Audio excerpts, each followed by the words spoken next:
پاکستان یک بار دیگر شب گذشته بر ولایت‌های خوست، کنر و پکتیکا حملات هوایی انجام داد. در پی این حملات در ولایت خوست 9 کودک و یک خانم جان باختند و همچنان در ولایت‌های کنر و پکتیکا شمار زخمی شده‌اند.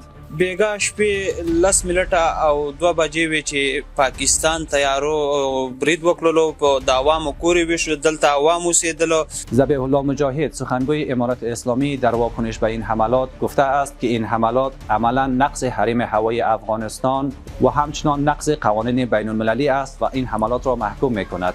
او افزوده است که امارت اسلامی دفاع از خاک و مردم را حق مشروع خود می‌داند و در زمان مناسب پاسخ مناسب به این حملات بدهد. این حملات واکنش‌های دیگری نیز در پی داشته است.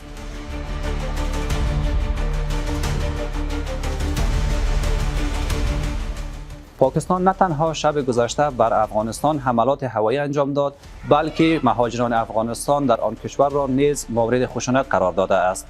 نیروهای پاکستان شب گذشته بر محل سکونت مهاجران در خیمه و مکان‌هایی که آنها بود و باش دارند هجوم برده و آنان را مورد لطم و کوب قرار داده و بازداشت کرده‌اند. این رفتار پاکستان که با مهاجران افغان بارها تکرار شده است، نقض قوانین حقوق بشری است. نهادهای حقوق بشر این رفتار را بارها محکوم کرده و بارها از پاکستان خواسته است که با مهاجران افغان رفتار مناسب داشته باشند. در این اواخر روابط افغانستان و پاکستان دچار تنش شده است، اما افغانها همواره در مقابل حملات بیگانه ها متحد بوده است. اکنون هم این اتحاد و همدستی می تواند پیروز باشد.